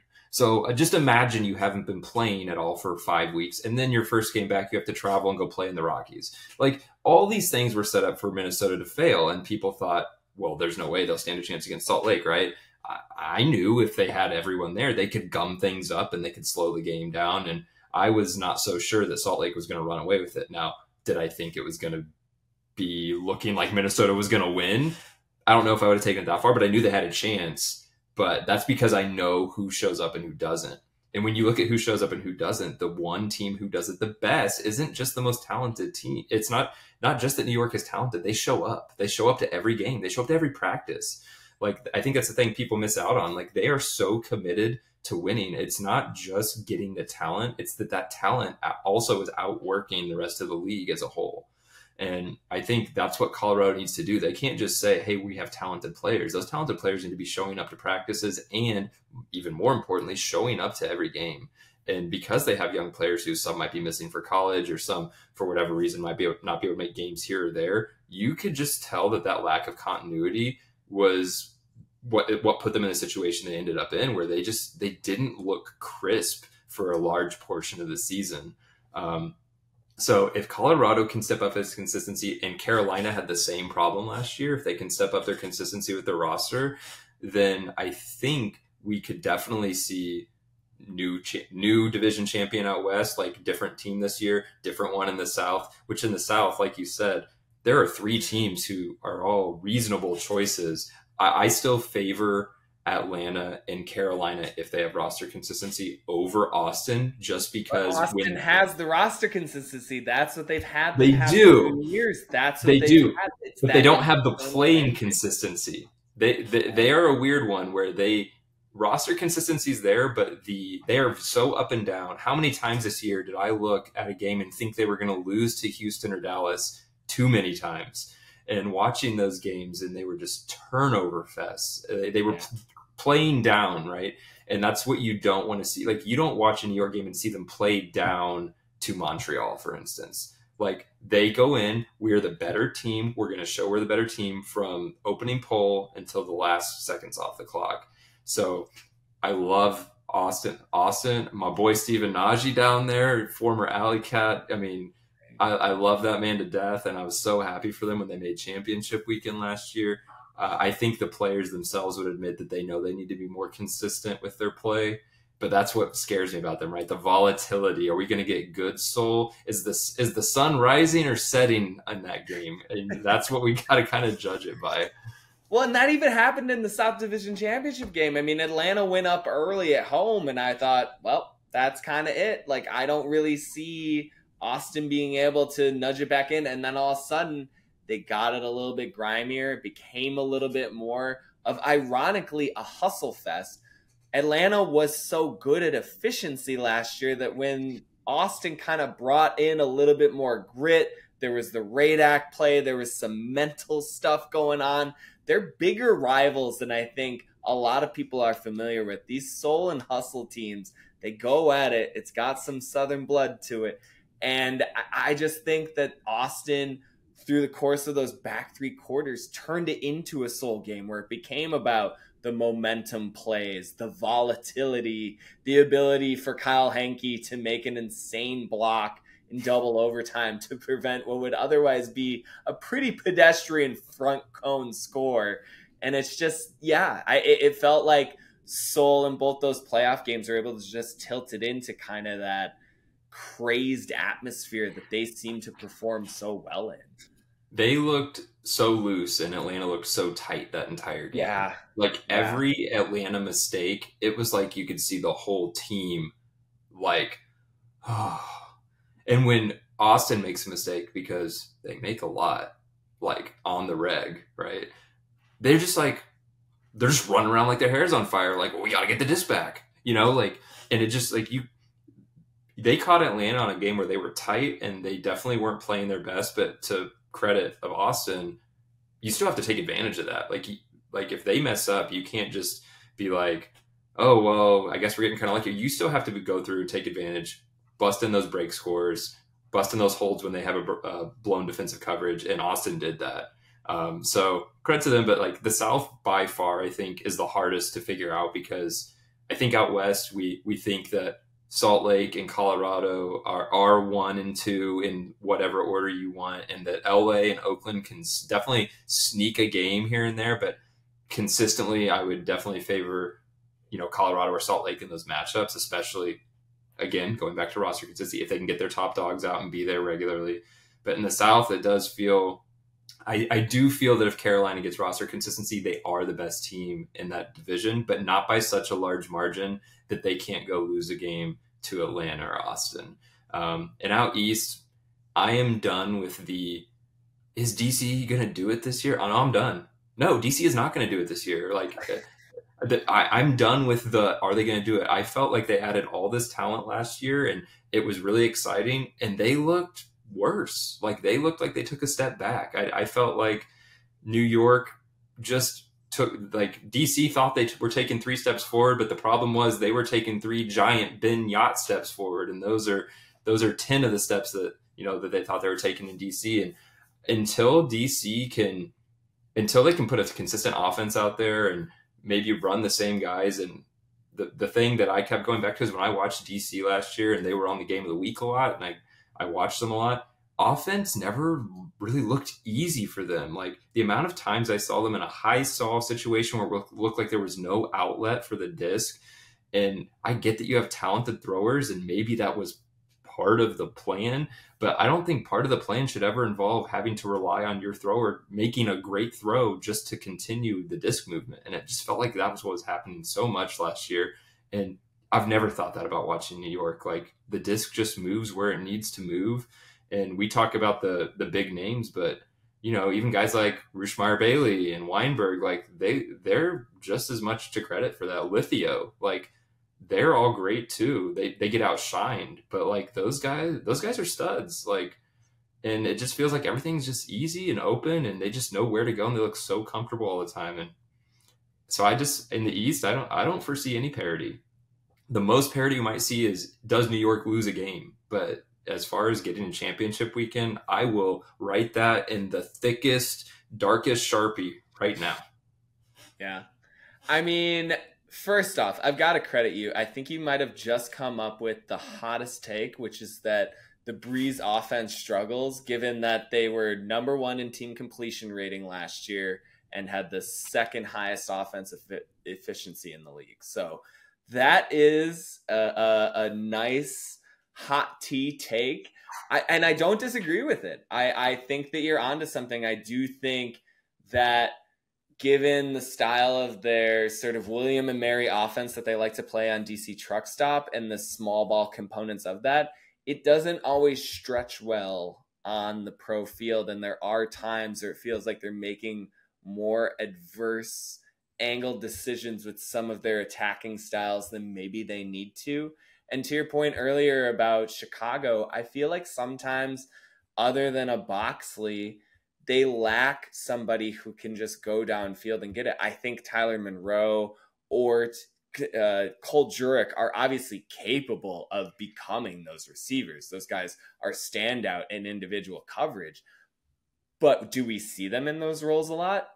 Not so much. You know, Jurek has become more thrower-centric, I think you see, or even becoming more of a facilitator. Timon, I think, operates as this terrific kind of moving tight end piece, like almost like a Travis Kelce for their offense, where he just kind of unsticks them from so many spots, but he gets maybe 1 to 2 deep looks a game. You know, it's not a bevy of these deep balls just seeking him out as a receiver. I think even compared to the year before, when they were doing that a little bit more with Joe Merrill when he was in their offense and scoring 40 plus goals. So I think you're onto something there, but we've now stuck on this too long. I think we need to trim our big 3 down to big 2 each. So let's each give our next kind of big piece item heading into 2024. You go first. Okay, so given what we've kind of already talked about, I will go with biggest standings, climbers and fallers predictions. So what teams do I expect to make the biggest jump up in the standings, and which teams do I expect to fall the most in the standings? And I'm actually going to start with Oakland. I think Oakland is not going to compete for a playoff spot this year the way they did this past season. LA looked like they were getting stronger throughout the season and looked like they were started off rough and had no clue what they were doing, and then just like kind of rounded into shape as Pavel captained the ship and got the offense to where it needed to be. And Lucas Ambrose is flying around the field like he doesn't know what gravity is. I felt like it was the opposite with Oakland. And Oakland relies so much on the big play. Like you saw it last year, like they won a buzzer beater against Colorado on like just a prayer ball to Keenan Lawrence, who played awesome last year. That whole fourth quarter was trust throws to their young guys. It was just go make a play against a tired Colorado team playing their second game on a back-to-back. And it worked out. Like I can't. It really seems to me like another thing that like wasn't talked about was like the turnover issues. Like Dexter Clyburn had some awesome plays, and I think he is like an extremely talented player, but like he also was just like a turnover machine. And you know, he's a young player, and that tends to happen with younger players. They have a lot of bad turnovers, but that needs to be shortened up too. Like if he's gonna be touching the disc that much, like you just can't be throwing the disc away that much, can't have that many drops. He had I believe the most drops in the league last year, despite only playing in 8 or 9 games. it's just like things like that, like the mental mistakes of not watching a disc in, the mental mistakes of, throwing a trust ball when you don't really need to all the time. It's fun, makes for great highlights. As Charlie Hoppus said about the Philadelphia Phoenix in 2022, it's a very fan-friendly form of Ultimate, but it's not actually going to contribute a lot to winning. And I think unless they get that shorn up, I just don't see them competing, because LA really seemed to zone in at the end of the season. I expect them to start off much better this year than they did last year. And Oakland is going to be playing catch-up if they can't find that consistency. One thing that would help is Mac Hecht being there more often. I don't know how many games he's going to be able to make this year, but he's definitely that guy who just kind of feels like when he's there, things are a little more under control.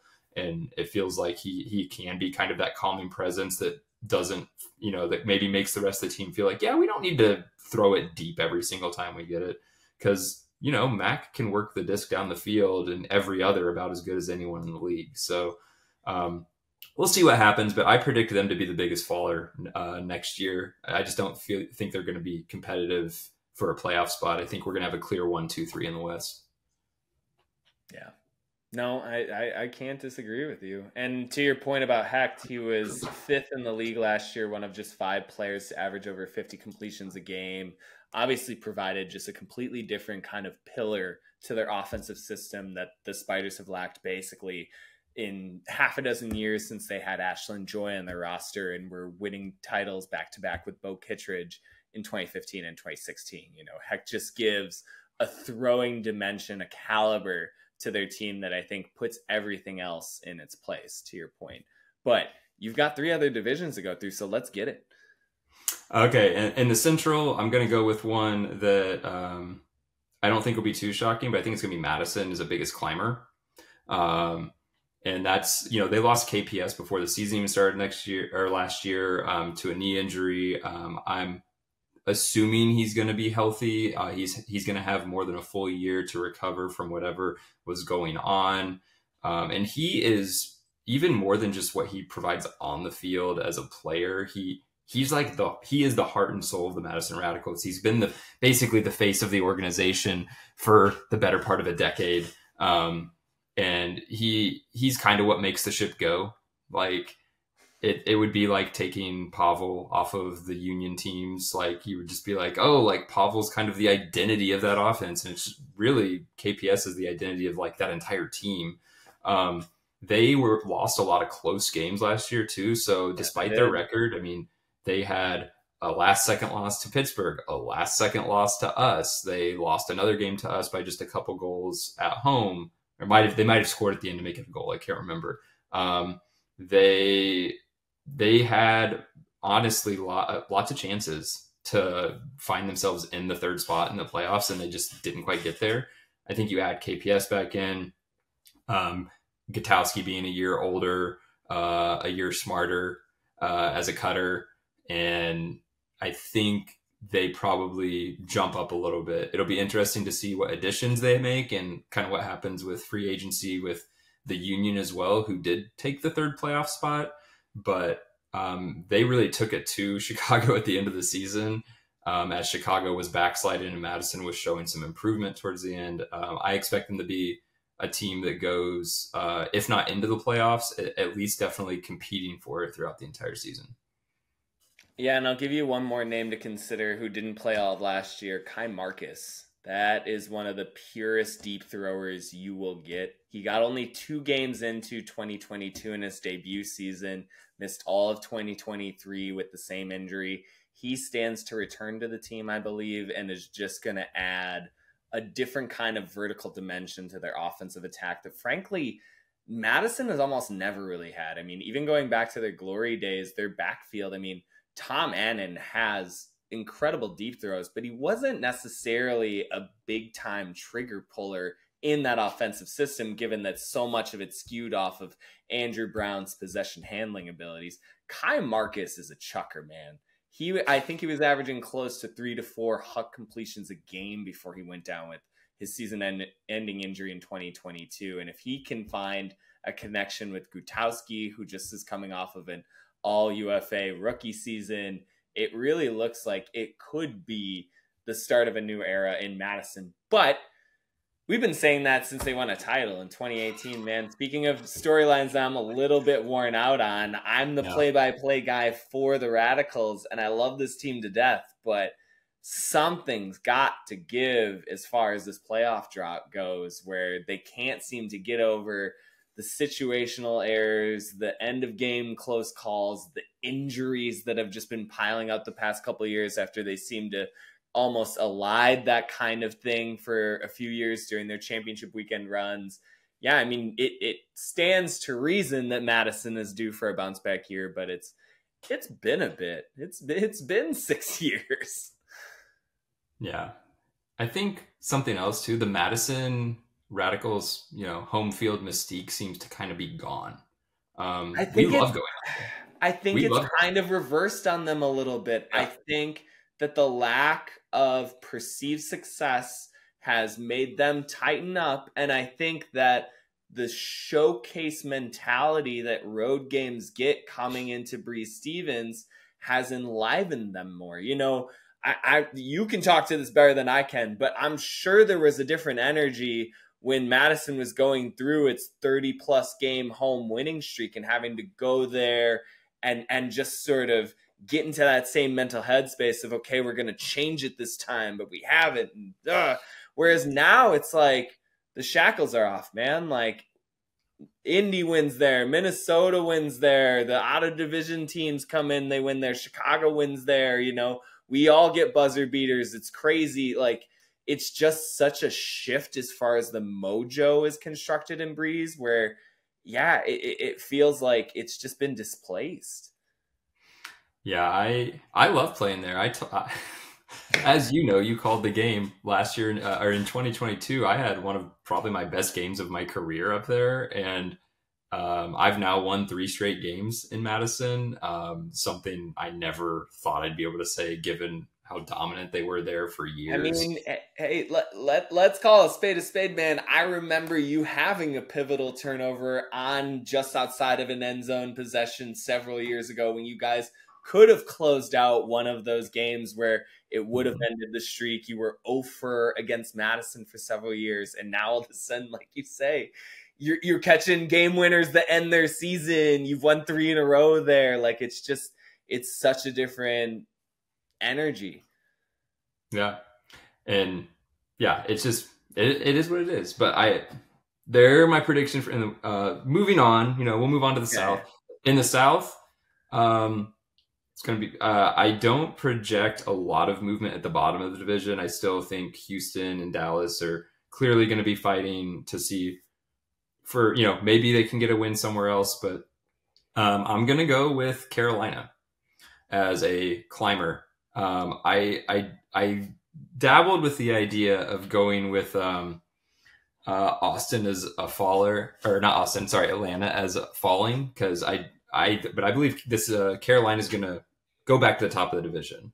I still do favor Atlanta over Austin to finish second, but I just don't foresee Carolina going through back-to-back seasons with such a lack of consistency in their roster. Eric Taylor was out like all last year with an injury. Yeah, him being healthy will be huge if he's playing. And, because that's a guy who can do it all. And he is one of those guys where you're just like, you almost feel like he doesn't have a weakness to his game. And to lose him all year was obviously huge. They were missing Alex Davis for a portion of the season. I think Sol Yannick missed a few games, and also Sol Yannick just kind of had a very uncharacteristic season from a throwing perspective from him. And I just don't see all of those bad things just happening 2 years in a row. Jacob Fairfax, for my money, is like somehow underrated. Like, I feel like we don't talk about how insane that guy is enough. And he was like, basically with their, Scotch tape roster of whoever we have this week, it was always Jacob Fairfax trying to hold everything together with, the strength of his huge quads and just jumping up and grabbing discs that nobody should be able to grab. And I just think this year they kind of go back to being the class of that division. I would be really surprised if that wasn't the case. Yeah, I mean, they dealt with injuries last year to your description of ET missing the entire season, and I think just the general roster volatility. Obviously, Alex Davis, AD, sustained a cataclysmic injury at the end of this last club season. He'll likely be out all of 2024, so that's going to be a big absence. But Carolina in general, just they don't rebuild, they reload. And I think it's funny that they ran into a white-hot Austin team, eliminated them from the playoffs. And similar to Colorado, I feel like we sort of buried the actual potential of this Flyers team, given that they didn't meet astronomical projections that they had going into the season. And I just feel like that's a mistake, to your point of like, if they just get an iota more of lineup solidarity, a few more games of MGH getting alongside Yannick and you know, getting a little bit more of that chemistry, and Yannick not having to shoot as much, it just feels like the Flyers are again on the precipice of a potential championship run, just given their ability to always turn over new talent. Yeah. Going into the last division, the East, clearly I've already stated I think New York's going to be at the top. I don't think there's much of a discussion there, but I'm going to go with Philly as... You were going to go Montreal. Montreal can only go there's up, nowhere man. to go it up. I think I'm going to go Philly as falling. I think the Cold Birds, right? That was what the joke was, the Hot Birds and the Cold Birds. Words.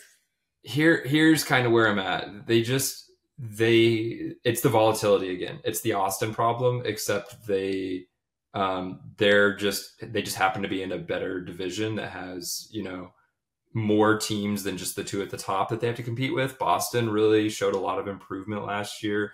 I actually think with the increased buy-in in Boston that they had last year and a little bit more roster consistency, I foresee something similar happening this year again. And having that not just across a season, but then bringing that into multiple seasons has like a multiplicative effect on performance. So being able to go through a season together, go through an off season together to plan, then go through a whole nother season. Like I expect Boston to look even better. Whereas like Philadelphia probably is going to bring back a similar roster, I would guess. Things didn't look super clean all the time last year. While they had some impressive games, like competing with New York in a game, they also had some of the worst losses last year. Games that just made you scratch your head. I know they beat Carolina and that felt like a really big win, but when you factor in that Carolina really wasn't that good last year, and it was on a back-to-back day of a 2-game road trip, that to me made that win a lot less impressive. And it's great that you beat a Carolina team that was definitely talented, but it's not the same as if they would have done it in 2022, for instance. So they don't play consistent enough. You know, they had a game in Pittsburgh that they were just hanging on for dear life against a Pittsburgh team that really struggled last year. I mean, we took a lineup to Pittsburgh where we literally only had me and Rick Gross from our O-line and had 3 guys playing their first game ever and win in there and won by a bigger margin than Philadelphia did. So like, it's things like that. Like they should have gone into Pittsburgh and won that game going away. They have the talent and the ability to do it. So like out of all the picks I'm making, this is the one I think that could go the opposite direction the most, because I think at their peak, Philadelphia can be phenomenal. But again, it comes down to consistency, and it comes down to just kind of the same problem that we see with Oakland, which is that sometimes they just fall in love a little too much with the deep ball. And it's in situations where it doesn't always make a lot of sense. Like they have the players to work the disc. Like Sean Mott is as good as they get when it comes to chopping up, going up and just chopping up a defense. And James Pollard can take, he can take a one-on-one matchup deep against anyone. And that dude's just an animal. And while he has improved his throwing, I think he still needs to rein in the decision-making about when the right time to make those throws is. Jordan Ryan is a guy that can like run an offense, and he can have a game like what you talked about with Thomas Edmonds, where earlier, where he could have 100 throws and complete them all. Like, he's got that kind of ability. It just doesn't seem like they put it all together very often. But when they do, they can be really good. So this, out of all the ones I'm predicting, this is the one I think that has the highest chance of backfiring on me. But I feel pretty confident saying that at the very least, we're going to see good Philadelphia and bad Philadelphia throughout the season. Yeah, they are the Jekyll and Hyde team, I feel like, of almost the league. They almost took New York out last year. I think they were the closest team to taking New York out. They took them to overtime in the regular season at home and just could not put it away. They're one of those teams that frustratingly has the situation where 2 to 3 of their offensive performers will be having the games of their life, and then the other 4 will just disappear. For whatever reason, there's never any notion as to why it's happening specifically, but it just always kind of feels in that sort of ratio where you get the insane Greg Martin, Sean Mott, James Pollard game, and then if they just had that 4th, they could push it over the rock over the hilltop, and it's never quite coalesced for them against DC, who they also lost by 1 on the road against early in the season. You know, this is a team that, for as much as they allow a frustrating game against Pittsburgh to happen, they get these just so close but no cigar results that makes you feel like they're maybe closer to a turnaround and getting into the more contender space than they are. I don't know. I'm with you. I never know what to make of Philly until they show me that consistency week in, week out. But all right, I'll move into my second big point, my final big point. I know this is supposed to be big 3. It's just big 2 for each of us. Defensive game changers, you know, with the new pulling rules. And I think also just more familiarity with the general strategy of the professional field and game. There's been more and more evolution with defense, particularly in the last 2 to 3 years.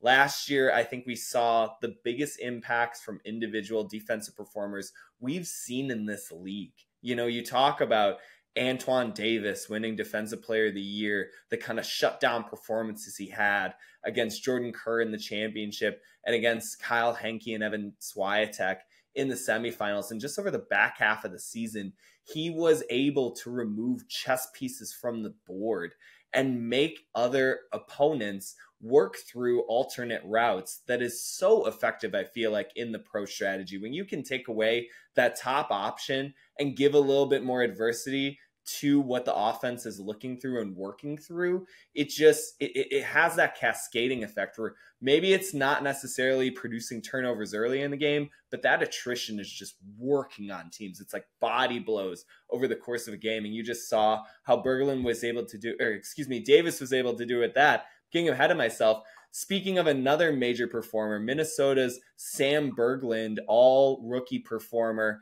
He made plays defensively, but what he really brought to the table was his pulling, his ability to really take advantage of the moved up pulling rules, pin opposing offenses on the back line, make them stagger and start out of position. You're putting your hands over your face. I mean, I saw this a number of times against Madison where he would get these screamers to just pin down and roll crazily out the back end, and then your first throw is just chaos as the defense is blitzing down on you. Do you want to speak for a second? Oh, gosh. And Cameron Lacey does this really well, too, another guy on their team. We'll get to him in a second, too. Yeah, and the thing is, we first actually experienced this the year before the poll rules changed, because in 2022, we had a playoff game up in Minnesota where it was very upwind, downwind, and when there was a surprising amount of upwind scores, they're actually, considering the wind were not a lot of turnovers, but Abe Coffin pulling with that great backhand of his, and just, it was so bladey and landing 5 yards deep in the football end zone. So we're talking about 5 yards from the back line. You can't catch it. Like, you just can't catch it. And then, you know, by the time you get the disc, they're double teaming the disc. You're throwing up wind. You feel helpless. And then the polling rules changed, and I saw Abe got moved to O-line, and I'm like, all right, Abe's going to play O-line. We'll be fine. And then this Sam Berglund, this mustachioed man, just waltzes onto the field and throws these line drive OIs to like the back of the end zone every time. And man, does it just make things so much harder, because it's not about the further distance you're traveling down the field. It's about just getting the offense started at that point. And you feel like if you can get started, you're going to be okay. But that is easier said than done, especially when they're playing at home at Seafoam Stadium, where that wind is swirling constantly. Like, they have the biggest home field advantage with those pullers that they have, and knowing that they're always going to be playing with that eighth defender of the wind. It is miserable to go up there and play at Seafoam. So you got Berglund. Cameron Lacey, you also mentioned, has been fantastic for them, kind of as their alt puller and as this developing player, as an athletic cover guy. You know, you had Ben Yacht shift over to defense famously over the past season and a half. He's now pulling for the Empire D-line and just adds a different dimension, being able to anchor him at the back, you know, with his pulls. He can just rip it and set at the back and kind of play that free safety position that he's been carving out for himself after back-to-back MVP seasons in 2019 and 2021. You've got Lucas Ambrose, as you said, defying gravity, shooting out of a cannon, leading the league in blocks as a rookie this last year. One of just 2 players ever to do that in the league's history. I mean, you could just keep going. Ryan Drost becoming the first player in league history to get over 200 blocks this last year. He's going into his 10th plus season in the league. Only seems to be getting better alongside his twin brother, Mike. Those Drosts just are indefatigable middle linebackers for that Empire defense. You've got Justin Burnett in the South getting up over 20 blocks. DeClerc with Minnesota. There's just a lot of defensive presences. So I just wanted to quickly list off 4 players, maybe some not so familiar, maybe some more so. Oh, another player I meant to mention as far as like utilizing their pulls, just sort of adding, I think, a different dimension. You already mentioned him earlier, AJ Merriman. The only reason why I would be a little bit hesitant on putting him on offense is that you deprive the D-line of his pulls. You talk about just natural backhands. I don't know that anyone has a better just looping, open up backhand than when AJ gets into rhythm. And I love seeing him utilize that to pin opposing offenses. But once again, back to my main point, 4 players, 1 from each division of game changers, I think will be impactful in 2024. We're going to start with 2 names we already mentioned. Sam Berglund and Cameron Lacey. They were so pivotal in Minnesota's championship weekend run this past season. I think it's going to be the same story in 2024. Berglund has been intensive in the offseason workouts. Lacey didn't really start getting good PT until the back half of last season. He was a rookie. He was somebody with very little high-end competitive experience. And from all reports from the team, he is just a sponge right now. He has the natural ability as a thrower, as an athlete, to just plug into where he needs to. And as he gets more reps, I think he's really going to start to shine. You could see him making some coverage plays, I thought, in the semifinals game against the Shred, which was a kind of opponent I was really surprised to see them giving him as much PT as he did. So I think Lacey and Berglund from Minnesota and in the Central Division are just going to be fantastic. Just continue to go along. John Randolph for New York. I know we talk a lot about a number of defensive stars in general on New York. You know, it's a heliocentric universe out there on the East Coast. And Empire have had the last 4 MVPs, you know, Ben Yacht, Ryan Osgard, Jeff Babbitt. Jack Williams is basically the MVP. We think of him as being the best player on the planet. I think JR and his computer level defensive processing is going to start elevating into that group. I think you started to see it this past year. He was the defensive player of the year candidate. He made an intense impact both as a coverage player and in the counterattack. And he's just, again, it's this cyborg level ability to process information. We've seen it at every level that he's played this sport. He just takes in data and starts figuring it out. And you start to see it in his stats from joining the Empire midway through the 2022 season to his end of his 2023 season. Basically, every single stat across the board and his per game metrics improved. His just leadership and I think dynamic play on the field was so much more visible. And I think that's only going to continue. So that's just like an easy pick. I mean, picking JR to be impressive, it's like picking a sky blue day as being a good day in the summer. It's just, it's easy. Well, and the thing that's impressive about him, it's impressive. Like he was just like, he came in the middle of the 2022 season after he was done in college and just like immediate impact player. You could make an argument that he had one of like maybe the most signature play at championship weekend with the hand block on Alex Davis out of the timeout that led to the last second goal. Never seen somebody set up a block like that on the mark in this league.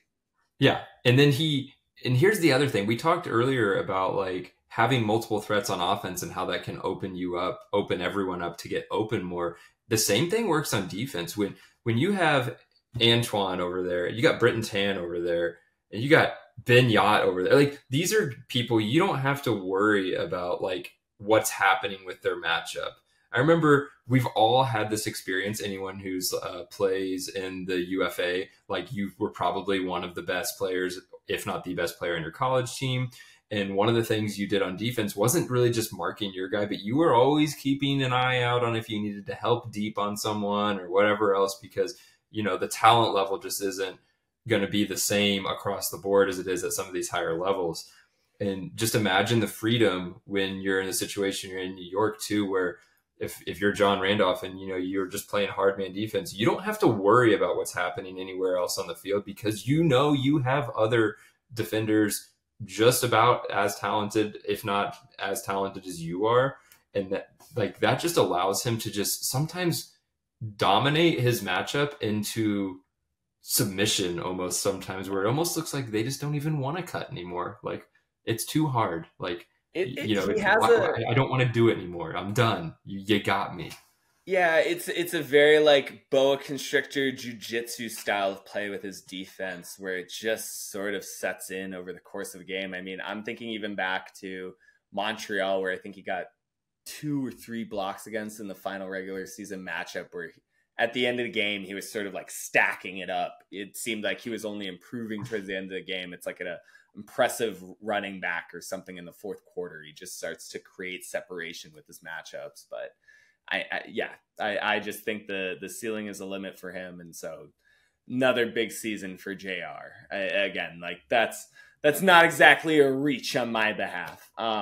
Another player I wanted to get to going to the South Division who did not play at all this past season, but was a phenomenally important part to Austin's defense in 2022. Their main puller, Jake Reinhardt. You know, he didn't get a chance to take advantage of these new pulling rules. He was an athletic specimen for a number of years before he got this knee injury. And I will say, I've seen on social media that dude was hitting his rehab about as soon as you could afterward, and he looked more explosive than half the league already at that point. I mean, he's been taking this comeback tour, I think, very seriously, and while he hasn't been nominated as part of the captainship for the Soul alongside Kyle Hankey, Mark Evans, Joey Wiley, and Evan Swiatek, I expect his on-field performance to match that. We're talking about a Soul team that led the league in break rate this last year and is now getting back ostensibly their best matchup defender from 2022. It just feels like one of those things where it's going to be a very unheralded addition to the roster, given that it's not a new signing or anything, but getting back Jake Reinhardt is just sort of a primal energy of a part of a Soul team that loves that kind of vibe. I just think that's going to kick them up into another notch that they want. But to your point earlier, I'm hands off still on figuring out what the hell is going to happen in the South Division yet. I need to see a lot more as far as what these rosters are going to be, and also just as far as like how consistent these lineups are going to be. But moving to my final player, little bit of controversy around this player, although I think he's really starting to turn a page on some of it. He's had some physical bids in the past. It's I think born out of exuberance, but I think it's fixing itself as it's going forward. He seems to be alleviating it. Noah Kuhlman from Colorado. There's an undeniable electricity to the way that he hunts for the disc.